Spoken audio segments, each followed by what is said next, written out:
Hai murid-murid, jumpa lagi dengan Miss Intan di video pembelajaran kelas 4.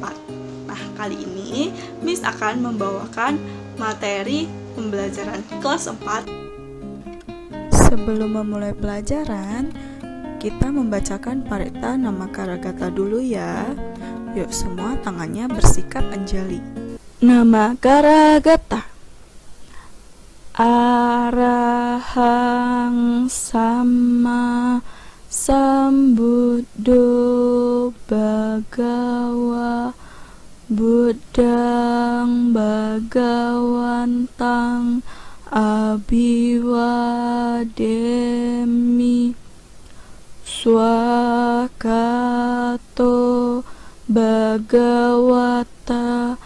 Dhammo Dhammang Namasami Supatipanno Bhagavato Sawaka Sangho Sanghang Namami. Sabe sata bawantu sukitata. Semoga semua makhluk hidup berbahagia. Sadu, sadu, sadu. Nah, hari ini kita akan membahas tentang sikap ketika mengunjungi Candi Buddhis. Candi Buddhis adalah tempat beribadah ribuan tahun yang lalu. Maka saat mengunjunginya kita harus memiliki sikap seperti mau mengunjungi tempat ibadah. Nah, kita harus ingat bahwa kita ke sana bukan hanya sekedar jalan-jalan, tetapi juga untuk beribadah. Oleh sebab itu, siapkanlah pikiran dan hati yang bersih dan tenang. Jika hati dan pikiran kita tenang, maka kita akan beribadah dengan lebih baik di Candi Buddhis. Nah, jagalah juga ucapan kita ketika berada di Candi Buddhis. Nah, ini harus diingat ya anak-anak. Jangan berteriak-teriak ataupun mengucapkan kata-kata kasar selama berada di sana. Dengan menjaga ucapan, kita telah menjaga candi agar tetap tenang dan damai. Jika ucapan kita baik, maka kita juga akan merasa lebih tenang, sehingga kita dapat beribadah dengan tenang dan dapat merasakan manfaat atas ibadah atau kunjungan ke candi. Kemudian, untuk menjaga kesakralan candi, kita harus menjaga tingkah laku kita. Jangan melanggar sila Budi selama kita berada di candi. Jagalah perbuatan kita selama berada di candi. Jagalah perbuatan kita agar tidak merusak candi. Jagalah perbuatan kita agar tidak mengganggu umat lain yang sedang beribadah di sana. Oke? Selanjutnya, ada beberapa hal yang tidak boleh dilakukan ketika kita berada di lingkungan candi. Nah, yang pertama, jangan makan dan minum di area candi. Nah, kenapa, Miss? Nah, karena kalau kita makan dan minum, ketika makanan dan minuman yang berjatuhan itu terkena ke bebatuan candi, ke dinding-dinding candi, itu akan meninggalkan bekas dan membuat goresan pada dinding-dinding candi. Kalau kita pikir itu mungkin hanya sedikit-sedikit, kalau sedikit-sedikit ada ratusan orang yang masuk. Nah, lama-lama menjadi banyak kan? Goresan-goresan itu pun akan menjadi semakin banyak. Nah, jadi kita harus benar-benar menjaga kelestarian candi ini. Selanjutnya, yang kedua adalah jangan membuang sampah sembarangan di area candi.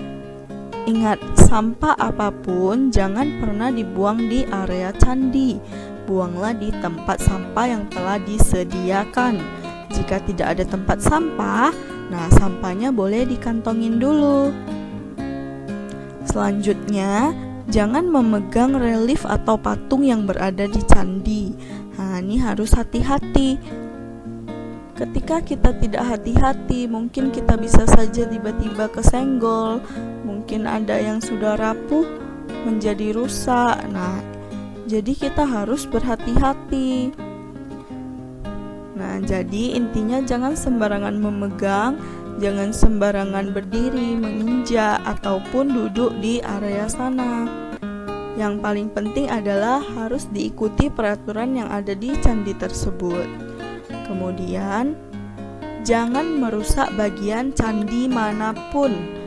Nah, entah itu tamannya, entah itu bebatuannya, entah itu patungnya, entah itu stupanya. Nah, jangan pernah merusak bagian candi manapun, termasuk reliefnya juga ya. Relief itu yang berada di dinding-dinding candi. Nah, satu lagi, jangan berfoto menggunakan lampu flash. Cahaya pada lampu flash ini juga tidak bagus untuk bangunan candi. Selanjutnya, selain menjaga sikap agar tidak merusak candi, akan sangat sayang sekali jika kita mengunjungi candi hanya untuk melihat-lihat dan berfoto. Sebagai umat Buddha, sempatkanlah diri untuk beribadah seperti membaca doa, mantra, parita, dan bermeditasi di sana.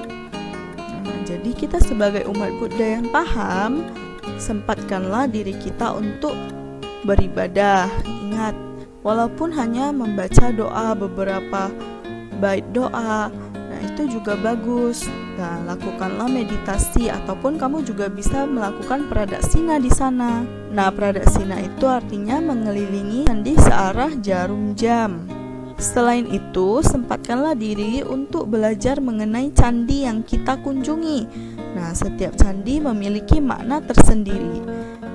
Selain datang, jalan-jalan, berdoa, nah kamu juga harus mempelajari apa sih makna candi yang kita kunjungi itu?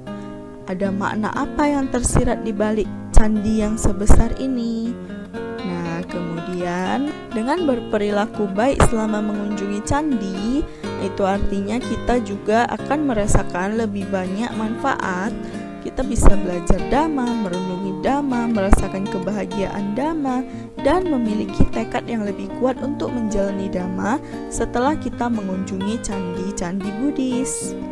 Nah, jadi ingat ya anak-anak, yang paling penting itu sebelum mengunjungi candi, kita harus menjaga pikiran kita. Nah, kita harus menenangkan pikiran kita. Kemudian setelah sampai di sana, kita juga harus menjaga ucapan kita dan perbuatan kita yang pastinya. Oke, jadi sampai di sini dulu materi pembelajaran kita hari ini. Kita lanjutkan lagi di minggu-minggu selanjutnya. Nah, sebelumnya kita tutup dulu ya dengan menyanyikan lagu Gita Namakara. Mari kita menghormati Sang Buddha, junjungan kita. Guru Agung amatlah berjasa, mengajarkan kita kesunyataan. Sabesata Bhavantu Sukhitata, semoga semua makhluk hidup berbahagia. Sadu, sadu, sadu. Oke, sampai di sini dulu video pembelajaran kita hari ini. Kita berjumpa lagi di pertemuan selanjutnya. Oke, see you.